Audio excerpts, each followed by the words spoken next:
అదిరిపడే అవయం. అదిరిపడే అవయం. అదిరిపడే అవయం అనగానే మ్యాక్సిమంగా మనం ఆలోచించాలి. ఆలోచన అన్నది దేవుని అడిగి తీసుకోవాలి. మానవ నిర్మాణం జరిగిన తర్వాత అవయవాల పనితీరుని దేవుడు క్షుణ్ణంగా రాయించాడు బైబిల్లో. మానవ నిర్మాణం అనంతరం తనలో నుంచి ఎప్పుడైతే ఆత్మ ఈ నరులకు వచ్చిందో, జీవాత్మగా ఎప్పుడైతే పిలువబడ్డారో, ఆ తర్వాత అవయవాల పనితీరు గురించి తెలుసుకోవాలి అని తన గ్రంథములు రాసుకున్నాడు. ఎంతమంది పిల్లలకు తెలుసు ఈ విషయం? అడగాలి అంటున్నాడు ఆయన. ఎంతమందికి తెలిసి ఉండాలి? నిర్మాణ అనంతరం దేహ ఆరోగ్యాన్ని చూసుకోవటమే తెలుసుకున్నాడు తప్ప ఒక్కొక్క దాని పనితనం తెలియాలి. ఒక యజమాని ఫ్యాక్టరీకి స్థాపించిన తర్వాత ఏ మిషనరీ ఎలా పనిచేస్తుందో, ఏ సెక్షన్లో ఏ మిషనరీ ఉన్నదో యజమానికి ఖచ్చితంగా తెలుస్తుంది. ఎందుకంటే నిర్మాణకుడు అతనే కాబట్టి. అతనికి తెలియకపోతే కుదరదు. ఫలానా ఫిట్టింగ్ సెక్షన్లో కొంతమందిని నియమించుకుంటారు, ఫలానా ఎలక్ట్రికల్ సెక్షన్లో కొంతమంది ఉంటారు. ఒక్కొక్క సెక్షన్ డివైడ్ అయిపోయిన తర్వాత ఆ సెక్షన్ పని వారు చూసుకుంటూ ఉంటారు. అలాగే మానవ నిర్మాణం జరిగిన తర్వాత ఈ యొక్క ఫ్యాక్టరీలో జరిగే ప్రతి ఒక్క క్రియ, ప్రతి ఒక్క మిషన్ ఫలితనం నువ్వు తెలుసుకోవాలి. ఎందుకంటే వీటన్నిటికి యజమానుడు నువ్వు, మనిషి. తెలుసుకోకపోతే కష్టం. అలా తెలుసుకోవాలని కోరుకున్నాడు, తన గ్రంథంలో కూడా రాసుకున్నాడు. ఆ మాటను చూసుకుని లోపలికి వెళ్దాం. యెహెజ్కేలు గ్రంథం 24వ అధ్యాయము 19వ వచనము. యెహెజ్కేలు గ్రంథము 24వ అధ్యాయము 19వ వచనము. నీవు చేసిన వాటి వలన మేము తెలుసుకోవలసిన సంగతి నువ్వు మాతో చెప్పవా? నిజంగా మనం అడిగామా అండి? ఆ రోజు అడుగుతున్నారు. యెహెజ్కేలు గారి ద్వారా దైవ వర్తమానము యావత్ ప్రపంచానికి వెళ్ళిపోతుంది. నీవు చేసిన వాటి వలన మేము తెలుసుకోవలసిన సంగతి నీవు మాతో చెప్పవా? నీవు చేసిన వాటి వలన ఏం చేశారు? నువ్వు రావడానికి సృష్టిని చేశాడు, స్థిరపరిచి సిద్ధపరిచాడు. 6 రోజుల పని తర్వాత చివరి రోజున మనిషిగా నువ్వు వచ్చావు లోకానికి. సృష్టి గురించి తెలియదు, వాటి పనితనం గురించి తెలియదు, ఎందుకు వచ్చావో తెలియదు, ఎందుకు ఆరాధిస్తున్నావో తెలియదు. ఈ మానవ దేహ నిర్మాణంలో ఏ పార్ట్ ఎలా పనిచేస్తుందో కూడా మనకు తెలియదు. తెలియకపోతే ఎలా అండి? అందుకే చెప్పవా అడుగుతున్నారు. నీవు చేసిన వాటి వలన మేము తెలుసుకోవలసిన సంగతి నీవు మాతో చెప్పవా? నిజంగా అడుగుంటే చెప్పుండడండి దేవుడు. నాయన, ఈ యొక్క నిర్మాణం గురించి ఒకసారి నాకు చెప్పగలిగితే ఏది ఏ విధంగా పనిచేస్తుందో మేము తెలుసుకొని వాటిని మా ఆధీనంలో ఉంచుకుంటాం అని అడుగుంటే నిజంగా చెప్పుండేదా? అడగలేదు కనుకనే కాళ్ళు ఎటుపోతున్నాయి తెలియదు. సుందరమైన వాటిని, ఉత్తమమైన వాటిని ప్రకటించే పాదములు ఎంతో సుందరమైన అన్నాడు. కాళ్ళకు పోతే తెలియదు, చేతులకు పోతే తెలియదు, లెఫ్ట్ రైట్ ఉన్న విధానం తెలియదు, కన్ను విధానం తెలియదు, నాలుగు విధానం తెలియదు, పెదాల విధానం తెలియదు. ఏమీ తెలియకపోయినా మనిషి ఈ రోజున మనిషిగా లోపల పిలువబడుతున్నాడు. వాడి ఉద్దేశం దేవుడు ముందే నిర్ణయించుకోవాలనుకున్నాడు. అది తెలుసుకోవాలనుకుంటున్నాడు ఆయన. తెలుసుకుంటే బాగుంటుంది. మానవ నిర్మాణ విశేష విధానం తెలుసుకుంటే బాగుంటుంది. కనుక అదిరిపడే అవయవం అని మీతో మాట్లాడాలనుకుంటున్నాడు దేవుడు. ఒక విషయం గురించి సుమా, చేసిన వాటి వలన మేము తెలుసుకోవలసిన సంగతి మీరు మాతో చెప్పవా అంటే ఈ రోజున అదిరిపడే అవయవం గురించి వింటారని ఆయన అంటున్నాడు. ఆయన వినగలిగితే చాలా బాగుంటుంది. కనుక వెళ్దాం. ఎక్కడి నుంచి అయితే మానవ ఆలోచన దేవుడికి కావాలో అక్కడి నుంచే వెళ్దాం. దేవుడు కీర్తించాలంటే పెదాలు ఓపెన్ అవ్వాలి, నాలుక రోలు అవ్వాలి, నోరు మాట్లాడాలి, శబ్దం బయటకు రావాలి, గొంతు పెగలాలి, మనసు స్థిరంగా ఉండాలి. ఇవన్నీ కూడా శరీర ఆలోచనలో ఉన్నటువంటి విధానమే. కీర్తించాలి అంటే ముందు పెదాలు ద్వారం తెరవాలి. అక్కడి నుంచి వెళ్దాం. అదే అడుగుతున్నాడు ఆయన. మరి సంగతి తెలియాలి కదా, తెలుసుకుందాం. కీర్తన గ్రంథం 120వ అధ్యాయం 2వ వచనం, కీర్తన గ్రంథం 120వ అధ్యాయము 2వ వచనము. యెహోవా అబద్ధములాడు పెదవుల నుండి మోసకరమైన నాలుక నుండి నా ప్రాణమును విడిపింపుము. పెదాలు, నాలుక, ప్రాణం. పెదాలు, నాలుక, ప్రాణం. అబద్ధములాడు పెదవులు. పెదాలు ఎందుకు అబద్ధం ఆడితే? దూరం అబద్ధం ఆడితే కానీ. మోసకరమైన నాలుక నుండి నా ప్రాణాన్ని విడిపించుకుంటున్నాడు. పెదాలు ద్వారాలు తెలిస్తే పదాలు నాలుగు కదుతాయి. పెదాలు ఎలా ఉంటే నాలుగు ఏం మాట్లాడలేదు. పెదాలు ద్వారాలు తెరవాలి, పదాలు నాలుగు కందాలి. అది నా ఉద్దేశం. పెదాలు ద్వారం తెరవకపోతే లోపల నాలుగు ఒకటి ఉందే, అది చీల్చి చందాలు లేదు. పెదాలు ద్వారం తెరవాలా. అది అడుగుతున్నాడు. అబద్ధములాడు పెదవులు. ఇప్పుడు పెదాలు అబద్ధం ఆడితే, నాలుగు అబద్ధం ఆడితే, నోరు అబద్ధం ఆడితే అంటే నువ్వేమన్నా అంటే నోరండి అంటావు. మనకు అంతే తెలుసు. నువ్వు అనుకున్నది ఇప్పుడు దేవుడు చెప్పడు. అబద్ధాలు ఆడేవి పెదాలు అన్నాడు. పదాల కలయికకి మార్గం పెదాలు. అమ్మ అనాలంటే రెండు కలవాలి. పెదాల కూడా అమ్మ నుండి అనలేవు. పప్పమాలో తెలుగు గణాంకాలలో ప్రముఖమైన ప్రాముఖ్యత ఇచ్చాడు దేవుడు.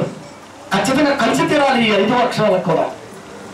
కనుక ప్రియమైన దేవుడు ఇవి లేకుండా ఏ పదం కూడా విడిపోదు, ముడిపుడు కూడా పడతావు. కనుక పెదాలకు నేను అబద్ధములాడు పెదవుల నుండి, మోసకరమైన నాలుక నుండి, అబద్ధమాడే పెదాలు, మోసం చేసే నాలుక నుండి ప్రాణాన్ని కాపాడుకోవడానికి మనిషి ఎప్పుడు కూడా సంచయంగా ఉండాలి, ఆలోచనాత్మకంగా ఉండాలి. ఈ రెండింటిని కంట్రోల్ చేసుకోగలిగితే ఖచ్చితంగా పరలోకం వస్తుందరా. ఈ 2 కంట్రోల్ అవ్వాలి.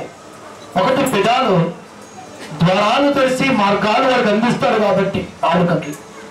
పదాల సమ్మేళనం వాడు చెందాలి కాబట్టి ఒక పదాన్ని మాటలు తిరగముందు ఆలోచించాం. ఎంత మాటలు నేస్తాం. ద్వారం ఇచ్చింది పెదం, చేసింది నాలుక, ప్రమాదం వచ్చింది ప్రాణానికి. దారి చూపింది ఒకడు, కొట్టింది ఒకడు, పోయింది ఒకటి. దారి చూపింది పెదాలు, ఆడుకున్నాడు నాలుక, పోయింది ప్రాణం. అందుకు అడుగుతున్నాడు దావీదు మహారాజు, అబద్ధములాడు పెదవుల నుండి యెహోవా, అబద్ధములాడు పెదవుల నుండి మోసకరమైన నాలుక నుండి నా ప్రాణమును విడిపించుము. అదే పెదాలు, అదే నాలుక దేవుని కూడా కీర్తించగలవు. అదే పెదాలు, అదే నాలుక దేవుడి నుంచి నరకాన్ని కూడా నడిపించగలవు. శరీరంలో ద మోస్ట్ ఇంపార్టెంట్ ఐటమ్ ఏదైనా ఉందంటే అది నాలుక.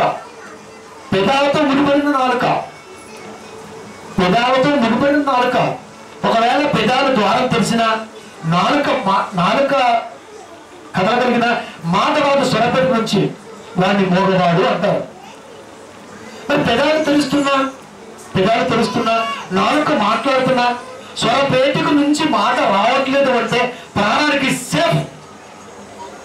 అందుకని దేవుడు మోగవాడుగా ఉంటే బాగుండు సమాజం కోరుకున్నాడు, కుంటివాడుగా ఉంటే బాగుండని కోరుకున్నాడు, అవిటివాడుగా ఉంటే బాగుండని కోరుకున్నాడు. వాడేం చేయలేడు, ఇంకా వాడేం చేయలేడు.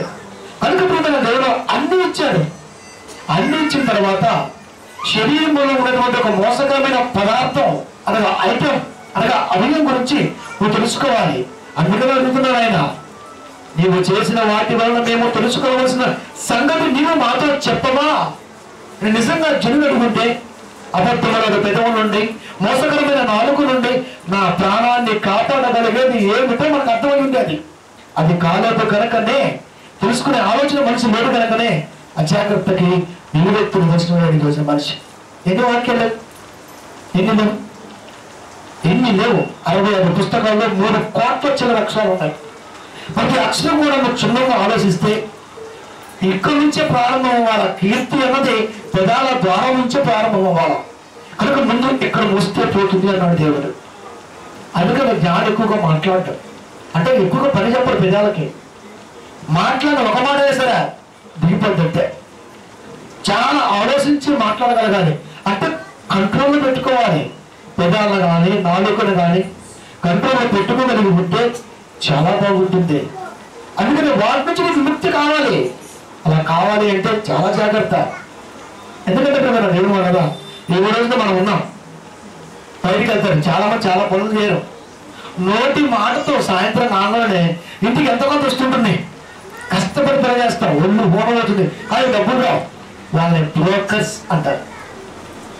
మాటలతో వాడి కుటుంబాన్ని ఎలా తీస్తారు, మాటలతో బ్రోకర్స్ అంటారు. ఎక్కువగా ఏం పని ఉంటుంది, ఇంకా ఎక్కువగా మాటలు చెప్తూ ఉంటారు. ఆ మాటలతోనే ఎప్పుడో చెప్పారు, మాటలతోనే కుటుంబాన్ని వెళ్ళదీసుకుంటారని, ఆ మాటలతోనే ప్రాణానికి హాని తెచ్చుకుంటారు అని. చూడండి అన్నమాట బైబిల్ సామెతల గ్రంథం 13వ అధ్యాయం 2వ వచనము. సామెతల గ్రంథం 13వ అధ్యాయము 2వ వచనము. నోటి ఫలము చేత మనుషుడు మేలు అనుభవించుడు. నోటి ఫలము ఒక టీవీ యాంకర్ ఉన్నది, పని చేయదు, భర్త కూడా అన్నం వండి పెడదు, పిల్లకి అసలు తెప్పించుకోదు, అంత ఆయాలు చూసుకోవడమే.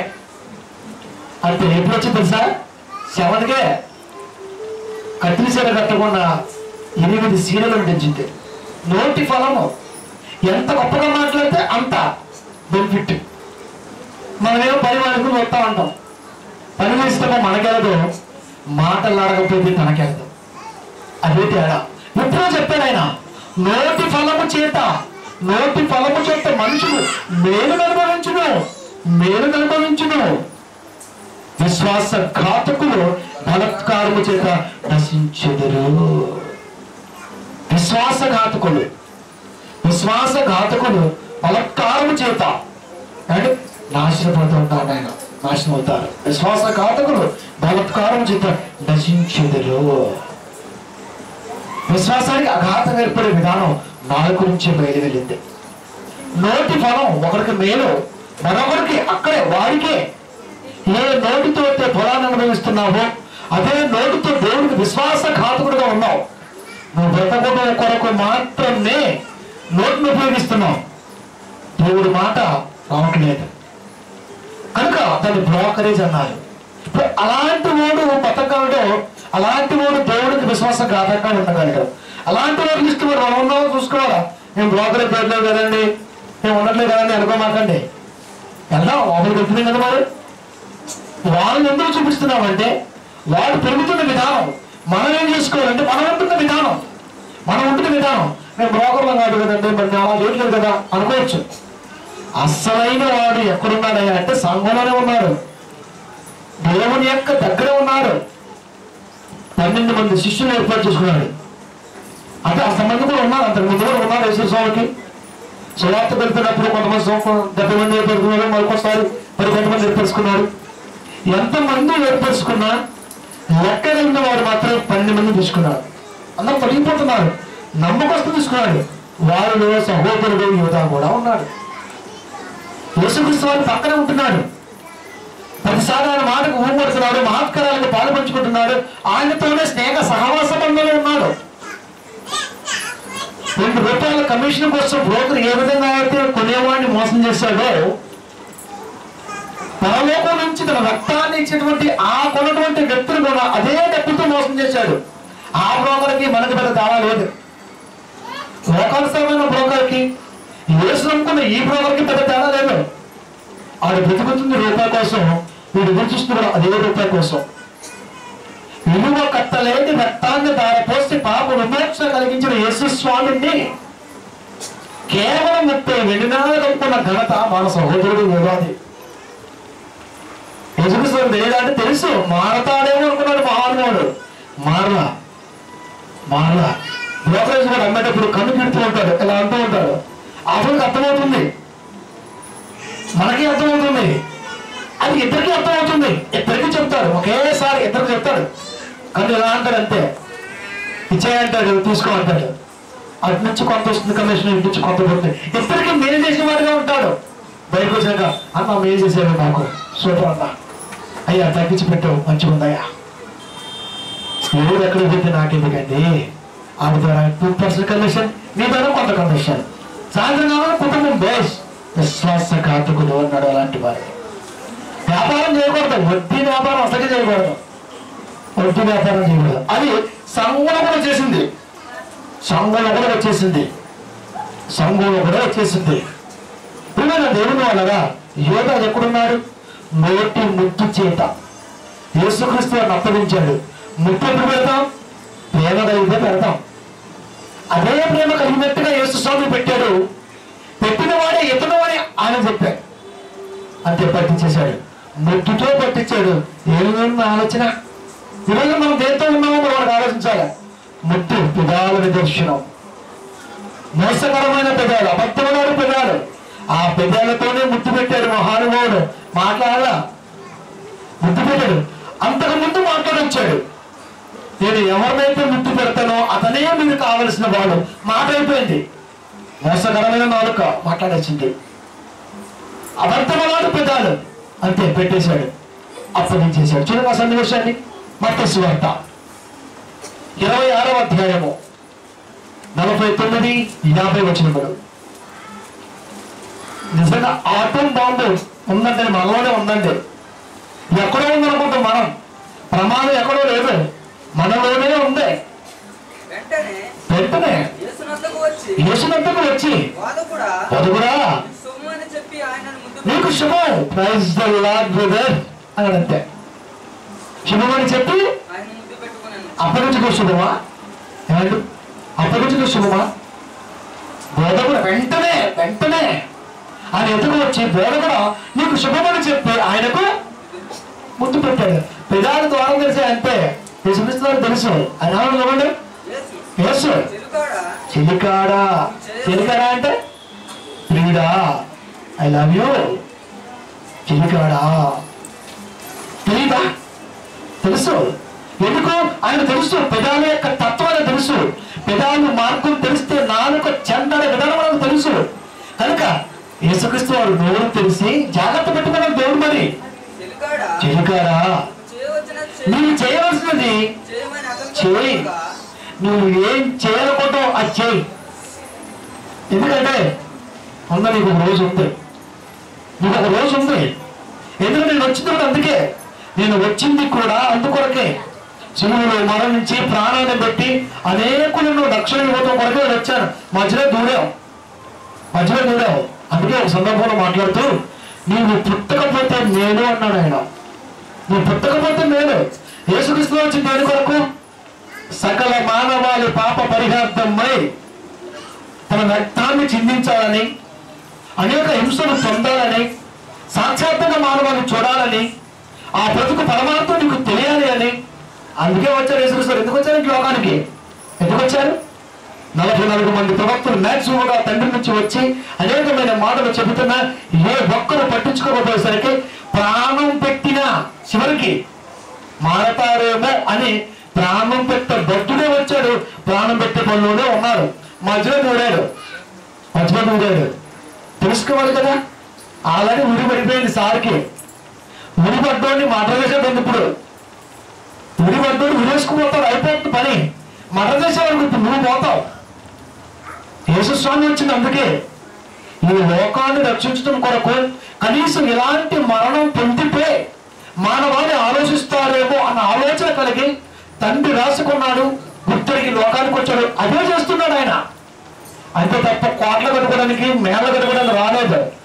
యేసుని అర్థం పెట్టుకొని కోట్ల కట్టినా మేళ్ళ కట్టినా కొత్తగా కూలిపోవాల్సిందే. అందుకు రాలా ఆయన. మనిషి కుమారుడుకు తలవార్చుటకు స్థలము లేదు. ఆకాశ పక్షులకు గోళ్ళు ఉన్నాయి, నక్కలకు బొరుగులు ఉన్నాయి. నాకు స్థలం లేదు. లోకంలో నాకు స్థలమే లేదు. ఇవ్వలా మీరు? ఎందుకు ఇవ్వలేదండి? ఎక్కడ పోతే అక్కడ పొరుగున్నారు కదండి అంటావా? అది నువ్వనే మాట. కానీ ఆయన అలా కాదు. ప్రియమైన దేవుడు వెళ్ళరా. ఆయన ఉద్దేశం వేరు, ఆయన యొక్క ఆలోచన వేరు. ఆయన వెళ్తున్న మార్గంలో ముద్దు పెట్టాడు. వెంటనే చిలికాడా అన్నాడు. చిలికాడా అంటే ప్రేమించాడా, ద్వేషించాడా? మరణమును కూడా ద్వేషించాడా? లేదు కదా. అసలు నిజంగా మారాలండి మనిషి అప్పుడే. కొత్త క్షణంలో శిలువకు పుత్ర యేసుస్వామి చెలికాడా అన్నాడు అంటే నిజంగా కొత్త కూడిపోవాలి అక్కడ. ఆయన కొత్త గోళ పట్టించాడు. ఏమి లాభం? ప్రాణం ఎలా పోయిందో మన అందరికీ కూడా తెలుసు.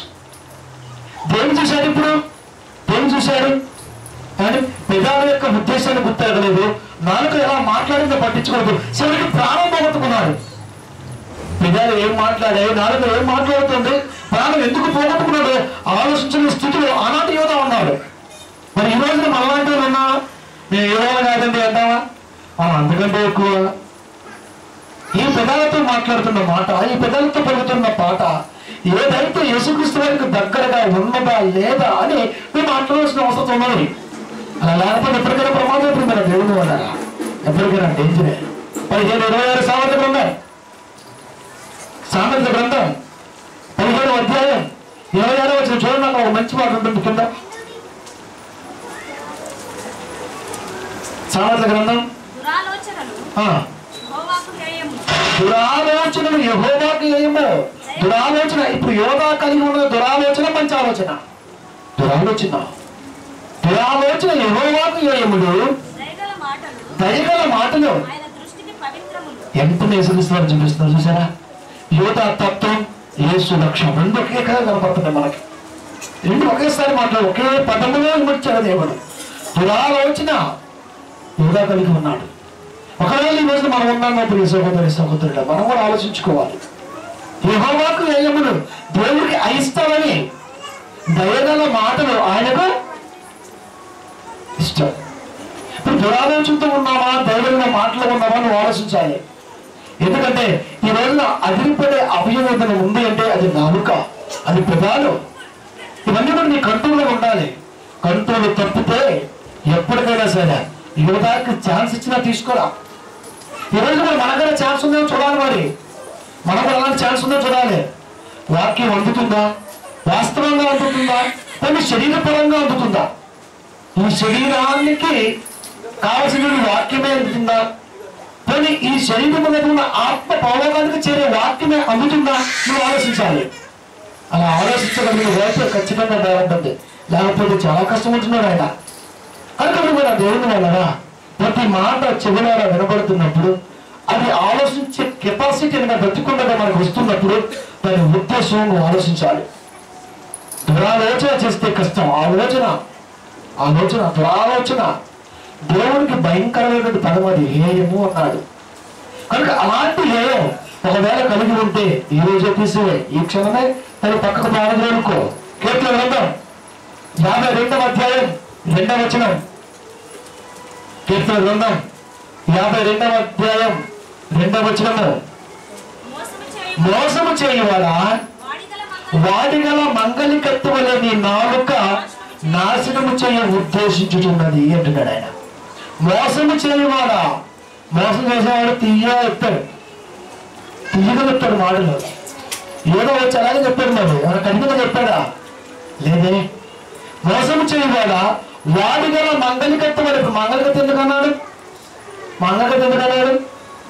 కాపు ఎలా వేస్తాడో పెద్దగా మనకు తెలియదు. సమ్మక్క చెప్తాడు అంతే. నీకు కూడా తెలియదు. నీకు తెలియకుండానే కట్ అయిపోతుంది. నీకు తెలియకుండానే అయిపోతుంది. వాడిగల అంటే మంచి పొడిమ, వాడిగల మంగళకత్తి వలె నీ నాలుక నాశనము చేయ ఉద్దేశించుచున్నది అంటాడు ఆయన. పైన మొత్తం మనకు ఏం మిగిలింది? గుండు ఇట్లుంటది శుభ్రంగా.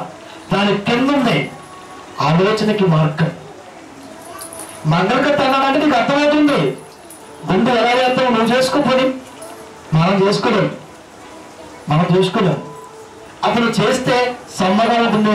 ఎంత బాగుంటుందో. అపవాది ఆలోచన కూడా అలాగే ఉంటుంది. పెదాల ఆలోచన అంతగా ఉండేట్టున్నాడు ఆయన. అంటే ఎలా వెళ్ళిపోతుందో నీలో నుంచి చుట్టూ నీకు తెలియదు. ఎలా వెళ్ళిపోతుందో దీని వేరు గుచ్చు నీకు తెలియదు. అంటే ఆలోచన పక్కన వెళ్ళిపోతుంది. తీయటి మాటలతో నీ ప్రాణం వెళ్ళిపోతుంది. ఆ ఉద్దేశాన్ని మాట్లాడుతున్న దేవుడు మోసము చేయవాడా అంటున్నాడు ఆయన. దేవుడికి అర్థమవుతుంది. పెదాల ద్వారా తెలిస్తే పదాల సరళత, నాలుక ఎలా సద్వినియోగం చేసుకుంటుందో అర్థమవుతుంది. అది అర్థమైన దేవుడు మాట్లాడుతున్నాడు. మోసము చేయవాడా. మోసం మనకేం జరుగుతుంది? మోసం ఇంతవరకు మోసం లేదు మనకే తెలియట్లా. తెలిసిద్దో లేదో ఆదివారం చెప్తున్నా, దెయ్యపు దెబ్బ. మనం ఏమవుతాం? కబ్జా అంటే ఎలా ఆక్రమించుకుందో అర్థమైంది. ఇప్పుడు దెయ్యం ఎలా దెబ్బేస్తుందో అర్థమవుతుంది. జుట్టు ఎంత సమ్మగా కట్ చేస్తాడో నీకు తెలియకుండా లోపల ఆలోచన గుచ్చు కూడా అలాగే తీసేస్తున్నాడు. అలా తీసేస్తున్నప్పుడు వాడిని అంటున్నాడు మోసము చేయవాడా. పోలీసులు అప్పుడప్పుడు నల్ల బోర్డులు పెడుతుంటారు. దొంగ పొజిషన్ ఉంది అక్కడ వేస్తాం ఫిగర్ని పెద్దగా పట్టించుకోం రెండో మనమే చూపిస్తాం. అప్పుడు మనకెప్పుడు అర్థమవుతుంది బాంబు బ్లాస్ట్ జరగాలి, ప్రాణాలు కోల్పోవాలి. లంబిని మనములు బాంబు పెట్టినారు తెలుసా, మనం ఆశ్రయించిన వాళ్ళే. రెంట్ కాసిపెట్టి ఇచ్చారు, ఆ ప్రాంతం 5,000 రెంట్, ఏకంగా 17,000 ఇస్తున్నారంట. పోయి భాషరాడు డబ్బులు బాగుంటే కొడక ఇచ్చేయంట అంతే, ఒప్పేయంట తండ్రిని తల్లిని ఇచ్చేయంటారంట అంతే. వాడు ఏం చేస్తున్నట్టు అట్లా స్టూడెంట్ లాగా బయటకు వెళ్తున్నాడు వస్తున్నాడు, ఏం చెప్తున్నట్టు అట్లా దాన్ని రెక్కి అన్నారు. బయటికి వెళ్తున్నాడు చూశాడు, పులిసి నగర్లో పెట్టాడు, ఏమని చేద్దాం దాంట్లో చరణ్ ఎక్కడికి వెళ్తే చూస్తున్నాడు. లింబడి పార్క్ మనకి అక్కడికే మరి సెలవుడితే అడిగే కదా, అడిగి వెళ్ళాడు. మొత్తం చూశాడు వ్యక్తి వేసిపడేశారు, ఒకేసారి పిలిచేశారు అంతే. 23 మరణించారు. ఎవరి వల్ల? రెంట్ ఎక్కువగా తీసుకోవడం నీ వల్లే. ఎప్పుడు ఎదురుపడ్డావు నిజం తెలిసినాక దేవుని వల్ల ఇంట్రాగేట్లు నీ బ్రతికి ఏమైపోయింది. మోసం ఎప్పుడు తెలుస్తుంది? మోసం జరిగింది అని నీకెప్పుడు తెలుస్తుంది? తీర్పు తీర్చు దినములో 2వ రాకల్లో చర్చిలో గొప్పగా ఉన్నాగా స్వామి అంటే ఏడమో స్వామి ఏడమో ఏం నేర్చుకున్నావు? ఏం నేర్పారు నీకు? ధర్మపూర్తి ఎదురుగా ఎవరైనా సరే నిలబడాల్సిందే, తీర్పు తీర్చు జనములు ఎవరైనా సరే ఆయనకి ఆశలు చెప్పాల్సిందే. ఇవన్నీ ఇప్పుడు నువ్వే తెలుసుకోవాలి, ఇంకా ఆయుష్ ఉంది కాబట్టి. మోసము చేయవాడా, వాడి గల మంగళకత్వలే నీ నాలుక నాశనం చేయ ఉద్దేశించుతున్నది చెప్పాడు. వాడు నమ్మతో మోసం చేస్తాడని చెప్పేశాం. నేను నమ్ముతా మోసం పోతా అంటే ఏం చెప్తాం? ఇంకా మనం ఏం చేయలేము, ఇంకా ఆల్రెడీ చెప్పేశాం. మోసం జరిగింది ఆత్మకి నీ బ్రతుకని చెప్పాం. అయినా పట్టించుకోకుండా ప్రవర్తిస్తే జరిగే నష్టం నీకే. ఆ తర్వాత వెనక్కి తీసుకోవడానికి అవకాశం లేదు. కనుక దేవుడు చెబుతున్నాడు, ఇప్పుడు ఇంతకు ఎవరు మోసం చేస్తున్నారు, ఎవరు మోసం చేసేవాడు ఉన్నాడు, అది మీకు అర్థం అవ్వాలి. కనుక ప్రియమైన దేవుని వల్ల అలా అర్థం కాకుండా మనసుకు ఎప్పుడో ముసిగేసింది. 11:14 2వ కొరింథీ 11:14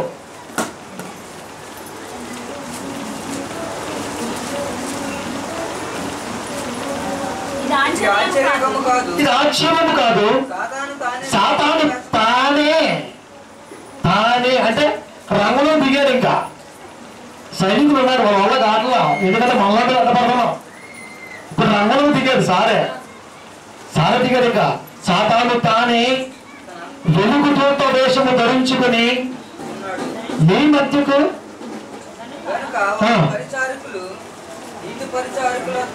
వేషము ధరించుకోవడం గొప్ప సంగతి కాదు, వారి క్రియలు చొప్పున వారికి ఫలితం కలుగుతుంది.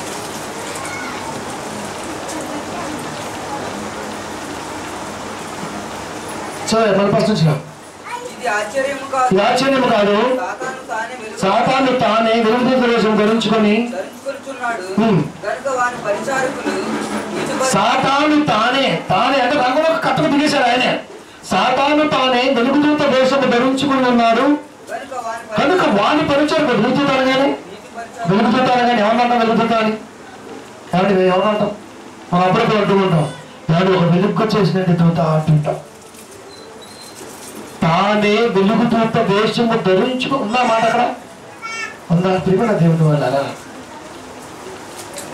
తానే వెలుగుదూత వేషము ధరించుకొని నీ మధ్యలో దిగించుకున్నాడు. ఇక డైరెక్ట్గా ఆయన వస్తే మనం ఏం చేస్తాం? మనం ఏం చేయగలిక? ఎవరు మోసం చేస్తున్నారో, ఒక్కదానికి ఎవరు ఇబ్బంది పెడతారో మనకు అర్థం అవ్వట్లేదు. అలా అర్థం కాకుండా దిగేశాడు. వాని పరిచారకులు నీతి పరిచారకుల వేషము ధరించుకున్న గొప్ప సంగతి కాదు. వాడి పరిచారకులు అంటే వాడు కూడా ఉన్నారు, వాడి బోధ కూడా ఉంది. ఎక్కడ చూసినా దైవ మందిరాల పేరుతో ఉన్నాయి, కానీ ఎక్కడైనా దెయ్యం గురించి ఇది చెబుతుంది అనే మందిరం మీకు కనబడుతుందా? చాలా తక్కువ. దెయ్యం గురించి తెలుసుకోకపోతే దేవుడి గురించి తెలుసుకున్నా వ్యర్థం. దేవుడి గురించి ఎంత తెలుసుకోవాలో దెయ్యం గురించి కూడా అంత తెలుసుకోవాలి. ఎందుకంటే 2 అదృశ్య శక్తుల మధ్య మనం నలిగిపోతున్నాం. ఏమి నమ్మాలో ఏమి నమ్మకూడదు అనే ఆలోచన మనం రోజు తీసుకోలేకపోతున్నాం. ఒక దానికి అలవాటు పడిపోయాం. ఆ బాండ్ నుంచి బయటికి రావాలి. ఆ ఉద్దేశం నుంచి బయటికి రావాలి. అలా రావాలంటే వాక్యాన్ని బేరీస్ వేసుకోవాలి. వాక్యం ఈ రోజు నీకు ఆధారం.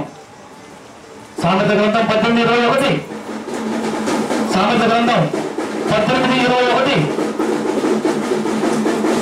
సామెత గ్రంథం 18:21. జీవవాదములు నాలుక వశము, దాని ఎందు ప్రతిపరువాడు దానిని దాని ఫలము తిందురు.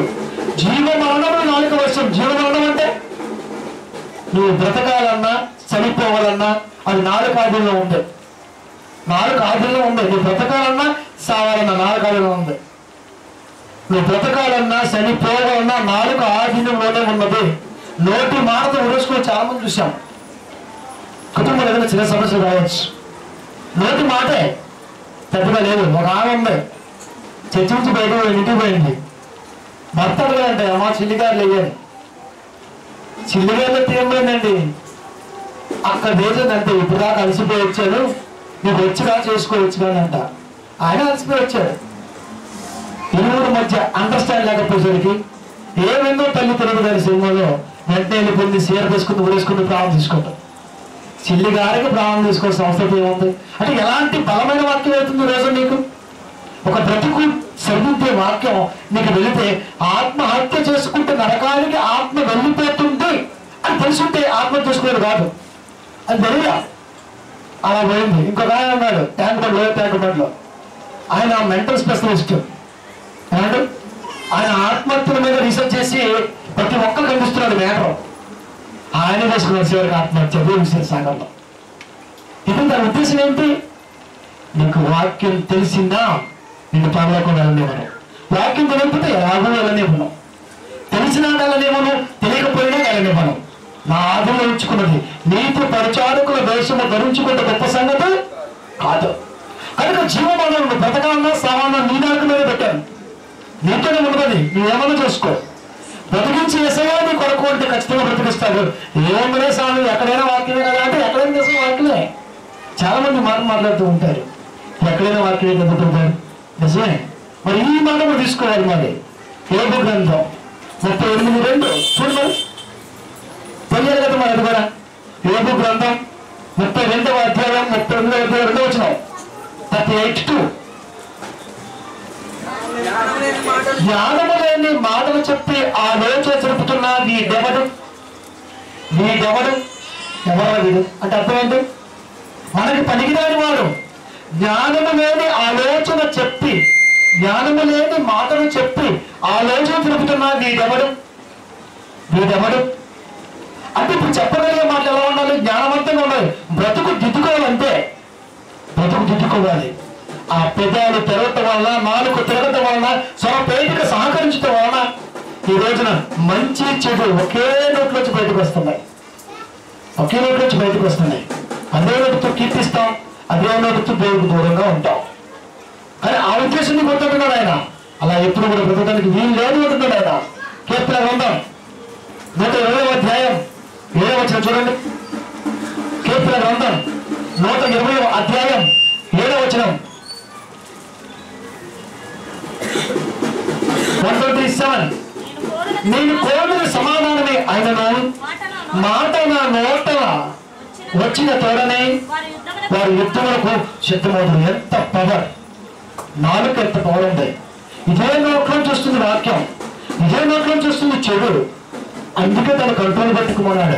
పెదాలు అనగానే అబద్ధానికి చిహ్నం, నాలుక అనగానే మోసానికి చిహ్నం. ఈ రెండు కలిస్తే ప్రాణం పోతుంది. ఎప్పుడు కూడా కలనే గౌరవం కలపడు మాట్లాడదుగా. అందుకు తక్కువగా మాట్లాడు. అదే అంటున్నాడు ఆయన. నేను కోరినది సమాధానమే ఆయనను, మాట నా నోట వచ్చిన తోడనే వారు యుద్ధమునకు సిద్ధమవుతున్నారు. యుద్ధం అనగా ప్రమాదం. ఏ సెయింట్రా అంటాడు. కొట్టుకున్నారు ఎందుకు అడగడం. వేసాను అంటాడంటే అన్న చెప్పినగా వేసేద్దాం. వాయిదాలు తిరగలేకపోతే మా ఊరి పరిస్థితి అదే. ఏం చెప్తుండో వినరు. స్థితిలో కూడా లేదు. ఇప్పుడు అక్కడ చెప్తే ఏమన్నా ఆయన గొప్పగా చెప్తాడు, అది లేదు. ఈ రోజున ప్రపంచం నాశనం అయిపోతుందంటే కారణం బోధకులు ఎక్కువ. మహాంత వారు శ్రద్ధపోతే అదే మేము కరెక్ట్గా ఉండి వాక్యం కరెక్ట్గా చెప్పగలుగుతుంటే కొన్ని కుటుంబాలు బాగుపడతాయి. అలా చెప్పారు. రెచ్చగొట్టడం వల్ల ఏమవుతుంది? చిచ్చు పెట్టాల్సి వస్తుంది కదా. అదే అంటున్నాడు ఆయన. దావీదు మహారాజు రాజు మరి తన రాజ్యం మీదకి వేరే వాళ్ళు దండెత్తి వస్తారని, దండెత్తి వచ్చినప్పుడు తను కాపాడుకోవాలంటే మరి ఆయన కూడా యుద్ధానికి ప్రేరేపించారు కదా. అంత భయంకరమైన స్థితి ఉంది అని గుర్తు చేస్తున్నాడు. అదే నేను కోరుకు సమాధానమే అయినను మాట నా నోట వచ్చిన తోడనే మన యుద్ధానికి వస్తాడు. అయ్యా రాజ్యం మీద రాబోతున్నారు వేసేయండి అన్నకు రాజు మాట చిత్తం ప్రభా వెళ్ళిపోతారు. ఎన్ని ప్రాణాలు దిగిపోతాయి. ఒక మాట బయటికి రావటానే ఎన్ని ప్రాణాలు పోతాయి. ప్రాణం పోయే ముందు కూడా చెలికాల అన్నాడు కదండి యేసుస్వామి. మనకేదా ఓర్పు, మనకేదా నేర్పు. చూడండి దావీదు మహారాజు ఎంత గొప్పపడ్డాడు. రాజ్యాన్ని పరిపాలిస్తున్నప్పుడు రాబంతులు మీదకు రాకపోతాయా అనుకున్న ఆలోచనలో ఒకవేళ కదలంటే నా పదం బయటికి వెళ్ళిపోతే నా పిల్లల ప్రాణాలు పోతాయి. ఎంత భయంకర స్థితిలో ఉన్నా నేను. ఏంటి ఆయన నాకు ఈ స్థితి అడుగుతున్నా ఆయన? ఏంటి నా పెద్దల యొక్క ఆలోచన ఏంటి? నా మనసు యొక్క ఆలోచన ఏంటి? ఈ నాలుగు యొక్క ఉద్దేశం ఏంటి? ఏంటి ఇది సాధు చేసుకోలేమా? ఇది సాధు కాదా? ప్రపంచ వ్యాప్తంగా దేనినైనా కంట్రోల్ చేయలేమో కానీ మనిషి నాలుగు మాత్రం కంట్రోల్ చేయలేదు. అగ్నిపడే అది చాలా ఇంతమంది ఎత్తుగా ఇంతే. దీన్ని కంట్రోల్ చేయలేవా? చేయలేమన్నది జరిగితే దేవుడు డిసైడ్ చేశాడంతే. ఇప్పుడు నిజం చెప్పిన యేసుక్రీస్తు వారు చాలాసార్లు మాట్లాడుతూ పేదలు ఎల్లప్పుడూ మీతోనే ఉంటారు అన్నారా లేదా? అన్నాడు. స్వతంత్రం వచ్చి ఇంచుమించుగా 69 సంవత్సరాలు. పేదలు ఇంకా పేదగా ఉన్నారు. రోటీ కపడా ఔర్ మకాన్ అన్నది ఒక మహానుభావుడు. ఏమి అందరా మరొక వచ్చాడు, ఏమీ లేదా. ఎప్పుడైనా వస్తున్నాడు, ఏమీ చేయడు. పేదవాడు ఎప్పుడు ఉంటూనే ఉంటాడు. అది యేసుని మాటలో గొప్పతనం. భవిష్యత్ చెప్పాడు అంతే. పేదరిక నిర్మూలన దేవం అంటాడు. అలాగే ఏం లేదు. నల్లతనం తీస్తాననే వచ్చాడు ప్రైమ్ మినిస్టర్గా సారు.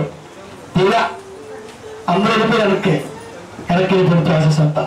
శ్వేతపత్రం కాస్త మాడిపోయాడు. యేసుక్రీస్తు చెప్పిన ఏ మాట అయినా జరిగి తీరాల్సిందే. తనకు తిరుగులేదు. ఇంకా మనిషిని తయారు చేసుకున్న ఆయన, ప్రతి అవయవాన్ని పెట్టిన ఆయన, ఆలోచన నింపిన ఆయన, ఆయనకు తెలియదా? ఆయనకు తెలియమంతా. కనుక ఎవరైనా మనిషే. ఆ మనిషిలో ఉన్న ఆలోచన రుచిని తెలుసుకోవాలి. కనుకనే పేదలెప్పుడు మీతో ఉంటారు అన్నాడు. ఇప్పటి వరకు ఉంటూనే ఉన్నారు. అక్కడ వచ్చి అంతవరకు ఉంటూనే ఉంటారు. అది యేసు యొక్క గొప్పతనం. ఆ మాట బయటకు వస్తే రూలు నెరవేరిపోతుంది. నా మాట బయటకు వస్తే కూడా యుద్ధం జరుగుతుంది. ఆ ఎత్తుచేటప్పుడు వీలేదు. నా కంటి ముందు కనబడ్డ పిల్లలు తెగిపోయి పడుతుంటారు. ఆ కుటుంబానికి ప్రమాదం నా మాట నుంచి వస్తుంది. కనుక నేను తగ్గించుకోవాలి. కనుక శాంతియుతంగా పంపించాలి. దూత ఎంత గొప్ప మాట అండి ఇది. అందుకని ప్రాణంతుల స్థితిలో కూడా నా చెలికాడా అన్నాడు. నా చెలికాడా అన్నాడు ఆయన. 2 పేతురు 3:7. 2 పేతురు 3:7. పేతురు రాసిన 2వ పత్రిక 3వ అధ్యాయం 7వ వచనము. అయితే ఇప్పుడున్న ఆకాశమును భూమియు భక్తిహీనుల తీర్పు నాశనము జరుగు దినము వరకు అగ్ని కొరకు నిల్వ చేయబడినవై అదే వాక్యము వలన భద్రము చేయబడి ఉన్నవి. ఏ వాక్యముతో ప్రపంచం కలిగిందో అదే వాక్యముతో ప్రపంచం నాశనానికి వెళ్ళిపోతుంది అంటున్నాడు ఆయన. ఏ వాక్యంతో కలిగింది? యేసు మాటతో కలిగింది. యేసు మాటతో ప్రపంచాలు కలిగినప్పుడు అదే యేసు మాటతో ప్రపంచాలు నాశనానికి వెళ్ళిపోతున్నాయి. మనుషుల మధ్య ప్రేమ లేదు, ఆత్మీయత లేదు. నోరు తెరిస్తే, పెదం ఓపెనైతే, నాలుక తిరిగితే పచ్చి అబద్ధాలు నోట్ల నుంచి వస్తున్నాయి. బాధపడుతున్నాడు దేవుడు. బోధకుడేమో కథలు చెబుతున్నాడు, బయట వాడేమో భోగత్వం చేస్తున్నాడు. సంఘమేమో పట్టించుకోకుండా ఉంది. దేవుడు మాటేమో పక్కన వెళ్ళిపోయింది. ఎందుకు ఇవ్వాలండి మీకు అంటున్నాడు. అందుకే వచ్చేసింది ఆయన కోపం. వచ్చేసింది, అందుకే మాట్లాడుతున్నాడు. ఇప్పుడున్న ఆకాశం నువ్వు చూస్తున్నానే, ఆకాశము భూమి భక్తిహీనుల తీర్పును నాశనము జరుగు దినము వరకు అగ్ని కొరకు నిల్వ చేయబడినవై. అగ్ని కొరకు నిల్వ చేయబడిందంట. మరొకసారి వర్షం కురిపోయాడు, మరొకసారి అలా రాడు. ఇంత డిసైడ్ చేశాడు. నీ యొక్క మరణం, మానవాళి భక్తిహీనత మరణం ఎలా ఉంటుందో చెబుతున్నాడు ఆయన. అగ్ని కొరకు నిల్వ చేయబడ్డది. అదే వాక్యం వలన భద్రం చేయబడ్డా. ఆయనే భద్రం చేశాడు. ఆయనే భద్రం చేశాడు. ఉరేసేవాడిని భద్రం చేసినట్టుగా భద్రం చేశారు. కారాగారంలో ఉరేస్తారు. మనకి డిసైడ్ అవుతుందంటే ఇప్పుడు వాళ్ళకి అన్ని పెడతాడు, భద్రం బాగా ఉంటాడు. తిండి ఉంటుంది, ఫ్యాన్ ఉంటుంది, పేపర్ ఉంటుంది, టీవీ ఉంటుంది, అన్నీ ఉంటాయి. సాగు కూడా ఉంటుంది తర్వాత. అలా ఉంది మన పరిస్థితి. దేవుని చేతుల్లో ప్రాణం పోవటం వల్ల నిజంగా దౌర్భాగ్యం రా. ఎందుకంటే తండ్రి తీసుకోలేని ప్రాణాన్ని భక్తిహీనత కొరకు నిలబడిన మానవాళి తీసుకోలేకపోతున్నాడు దేవుడు. అంత బాధ ఆయనకి ఎందుకు ఇవ్వాల్సి వచ్చింది చెప్పండి? అంత బాధ ఎందుకు ఇవ్వాలి? ఎందుకు ఇవ్వాల్సి వస్తుంది మానవాళి? యాభై పత్రిక 3వ అధ్యాయం 3 నుంచి 5 వరకు చూడండమ్మా. ఎందుకు ఇవ్వాలి అంటే సాధు చేసుకోలేకపోతున్నావు అంటున్నాడు. సాధు చేసుకోలేకపోతున్నావు, అందుకే అంటున్నాడు ఛాన్స్. యాభై పత్రిక 3వ అధ్యాయం 3 నుంచి 5 వరకు. గుర్రములు మనకు లోబడుట కాయి నోటికి కళ్ళెము పెట్టి వాటి శరీరం అంతా తిప్పుతుంది కదా. నోట్లో కళ్ళం ఉంటుంది, ఇంత ఉంటుంది, 6 అంగుళాలు ఉంటుంది కళ్ళం. దాంట్లో లెఫ్ట్ అంటే ఎందుకంటే తనకి అక్కడేస్తే తప్ప తిరగదాం, టోటల్గా తిరుగుతుంది. ఒక చిన్న కళ్ళెముతో గుర్రాన్ని తిప్పి గుర్రము లోపల ప్రయాణిస్తూ నీ కుటుంబాన్ని కాపాడుకోగలిగానే. నీకు అర్థమవ్వాలి మరి రోజున. ఎంత పెద్ద గుర్రం, అది ఎంత పెట్టడం 500 కిలోల పైన ఉంటుంది వెయిట్. 1/2 కిలో ఉంటుంది, 100 గ్రాములు ఉంటుంది, 30-50 కిలోలు ఉంటుంది కళ్ళం. దానితో నీ కుటుంబాన్ని కాపాడుకుంటున్నావు, ప్రయాణిస్తున్నావు, కాపాడుకుంటున్నావు. పుట్టుతుంది కదా అని మాట్లాడుతూ ఓడను కూడా చూడుడి, చూడుడి ఎంతో గొప్పవై పొరుగు ఆమెను కొట్టుకొని పోబడినను ఓడ నడుపువాడు ఉద్దేశము చొప్పున మిక్కిలి చిన్నవాడు చుక్కాని చేత పెట్టబడును. చుక్కా ఎంత ఉంటుంది?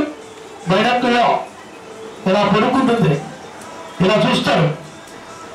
నీటి లోపల నీటి ఆకారము కలిగిన ఐస్బర్గ్లు ఉంటాయి.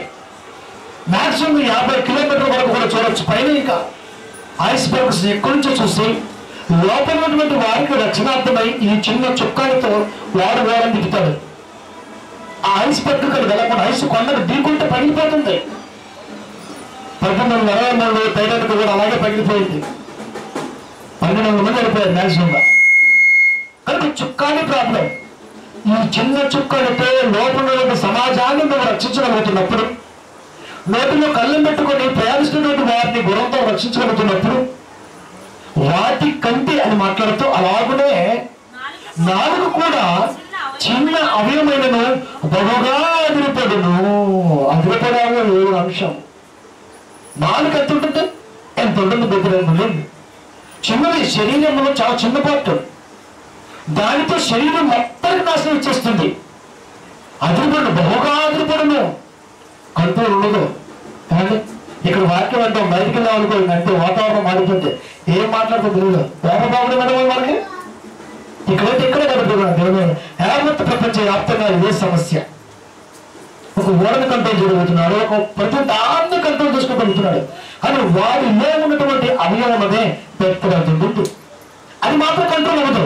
దేశాలు వేస్తాడు. అందుకే దేవుడు అన్నాడు, రే నువ్వు చూసుకో అన్నాడు. ముందు 1-12 తాను నిలుచున్నదని తలంచేవాడు తలపుడు జాగ్రత్తగా చూసుకోబడి ఉంటుంది. అక్కడ నిలబడ్డే బాగానే ఉంది, నిజం దూరం బాగానే ఉంది, కానీ నాలుగు ఉంది, దాంతో చాలా జాగ్రత్త.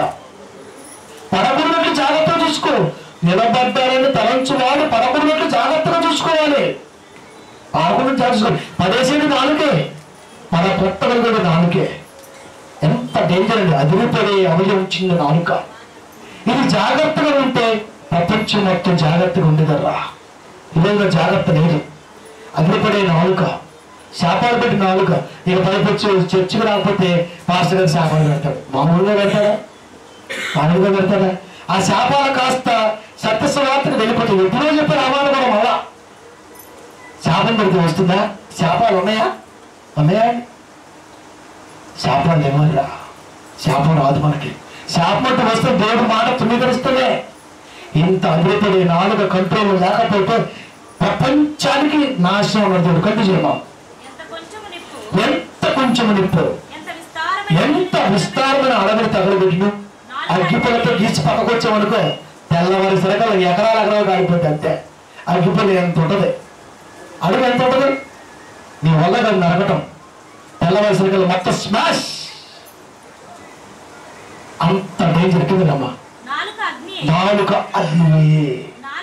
నాలుక మన అవయవములలో ఉంచబడిన పాప ప్రపంచమై సర్వ శరీరములకు మాలిన్యాన్ని కలగజేస్తుంది. ఎంత ఉంటుందో ఇంత దాన్ని పడగొట్టేస్తుంది. అప్పుడు ఇప్పుడు నాలుగు కంట్రోల్ చూసుకున్న క్రైస్తవ భూమి ఉన్నారా? యశస్వామి ఉన్నాడు కదా. ప్రాణం పోతున్న తరుణంలో కూడా చెలికాలా అన్నాడు. ప్రాణం ఇస్తున్న తండ్రి మీరు ఏమి చూస్తున్నారు మీరు ఎరగరు. ఎంత మంచిగా పేదాలు తెలిస్తే ప్రేమతత్వం ఊరుకురాలి. ఏది క్రైస్తవంలో ఏది ఎక్కడ కనపట్లేదండి. ఎక్కడ కనపట్లేదు, ఎక్కడ కూడా కనపడదాం. ఏమంటే ఒకసారి మత్తయి సువార్త 27వ అధ్యాయం 51 వచ్చిన చూడండి ఒకసారి. మత్తయి సువార్త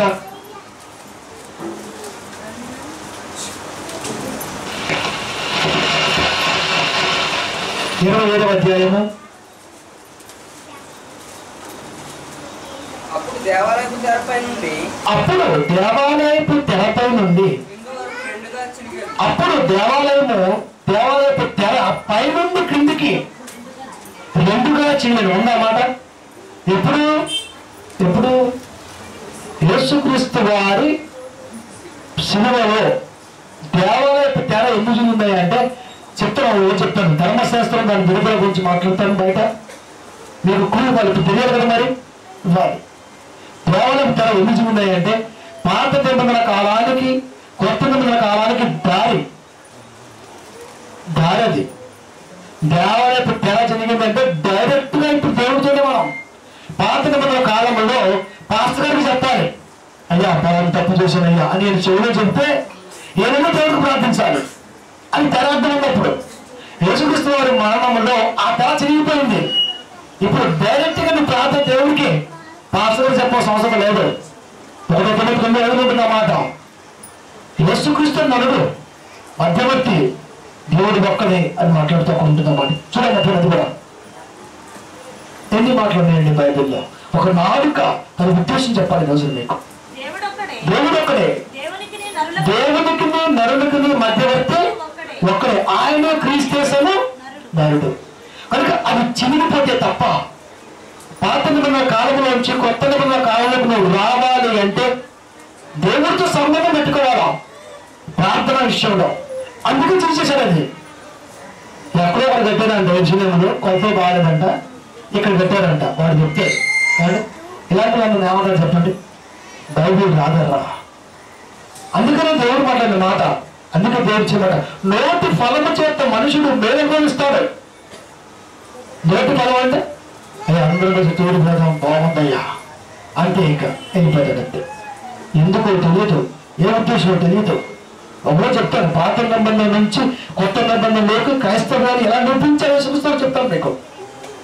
కనుక నాలుగు విధానం ఏం చెబుతుందో కూడా నువ్వు ఆలోచించిన స్థితిలో ఈరోజు ఉన్నప్పుడు సహోదరుడా. అందుకే బాధపడుతున్నాడు, భయపడుతున్నాడు. అందుకంటున్నాడు సర్వ శరీర మాలిన్యానికి నాలుగే నిదర్శనం. అదిపడి చిన్న అవయవాన్ని కంట్రోల్ పెట్టుకునే వాడు ఏం బ్రతుకుడు అవుతాడు. మేము సమాజంలో మేము క్రైస్తవం అవుతాం. ఏది మనలో ప్రేమతత్వం, ఏది ప్రేమ ఆలోచన, ఏది ఇవన్నీ లేకుండానే సంఘంలో ఉంటున్నాం. ఇవన్నీ లేకుండానే పెదాలింపు దేవుడికి ప్రార్థిస్తున్నాం. ఇవన్నీ తీసేసుకుండగానే అదే నాలుగుతో కనపరుస్తున్నాం, అదే నాలుగు కనహీనపడుతున్నాం. మన అదిపడి అన్నం గురించి తెలుసుకోవాలి కదా. అది తెలుసుకోకపోతే ఎలా? లాస్ట్ మాట చూద్దాం మరి.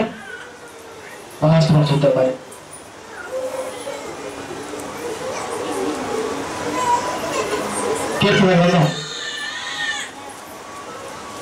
వద్దులేమ్మా, లాస్ట్ మాట చూడండి. 18:23 వేసుకొని ఉంటాం. 18:23 వేసుకొని ఉంటాం. క్లోజ్ చేస్తున్నాను. 18:23 వేసుకొని ఉంటాం. అమ్మా 18:23 దుస్తులు మరణము నుండి చేత నాకేమైనా సంతోషం కలుగునా? వారు తమ ప్రవర్తన దిద్దుకొని కడుపుటి నాకు సంతోషం. అంటే దుస్తుడు చనిపోవటం కూడా ఇష్టం లేదు, యోగా చనిపోవటం కూడా ఇష్టం లేదు. అందుకే చెలికాడా అన్నాడు. అప్పుడేం తీసుకుంటాడని దుష్టుడు మరణము నొందుకు చేత నాకేమాత్రమైన సంతోషం ఏదయ్యా. వాడు నడక దిద్దుకొని నా వైపు వస్తే అదే సంతోషం. నడక దిద్దుకోవాలంటే పేదలు ఓపెన్ అవ్వాలి, నాలుగు సహకరించాలి, కంఠస్వరం పనిచేయాలి, దేవుడు మాట ఉండాలి. వారికి ఎప్పుడు అందిద్దు వాడికి ఎప్పుడు అందుతుంది? మనమే కరెక్ట్గా లేదు, ఇంకా వాడికి అందుతుంది వాక్యం. మన దగ్గర కరెక్ట్ వాక్యం లేవు, మన దగ్గర కరెక్ట్ దైవ ప్రేమ లేకుండా పోయింది, ఇంకా వాళ్ళకి ఎప్పుడు అందుతుంది? ఇటు వాడు దేవుళ్ళకి రావాలంటే నువ్వు ప్రేమతత్వం కలిగి ఉండాలి. అది మనలో లేదు. మాట్లాడే మాట ఎంత యథార్థంగా ఉండాలి. స్ట్రైట్ యేసుస్వామిగా చెప్పాడు, అది తెలిస్తే యథార్థంగా మాట్లాడాలి. ఆ యథార్థత మాట కలిగి బ్రతకగలిగితే అభివృద్ధి అనేవాడు కూడా కట్టేయచ్చు, లేకపోతే పట్టుకోలేదు దాన్ని. దేవునికి అయినా సరే దేన్నైనా సాధించగలం, ఛేదించగలం. కానీ మనలో ఉన్నటువంటి అభివృద్ధిగా చిన్న అవయవాలను ఆడుకొని కంట్రోల్ చేసుకోలేకపోతున్నాం. ఇది కంట్రోల్ చేసుకుంటే నిజంగా మనంత మొత్తం లేదండి. యేసుస్వామి మాటలు బైబిల్ మొత్తం పెట్టి వినేసిన ఆప్యాయత, ప్రేమ కనపడుతుంది, దాంట్లో యథార్థత కనపడుతుంది, అధికారత్వం కనపడుతుంది. అలాంటి ప్రేమ, అలాంటి కరుణ అభివృద్ధి అవయవ కంట్రోల్లో ఉంటేనే సాధ్యం, లేకపోతే లేదు. 4 కంట్రోల్లో ఉంచుకోకపోతే బ్రతుకు నాశనం. ఎవరైనా చేయడం నాశనం. అప్పుడప్పుడు మాట్లాడతాం, నా బ్రతుకు బుగ్గిపడిపోయినాక అంటాం. ఎందుకంటే 4 రావాలి, పిల్లలు తిరగడం వద్దాం బాగా. ఈ 2 ఫస్ట్ మీరే ఉంటే ఎదుటి వాళ్ళు కూడా మీలోకి వస్తారు.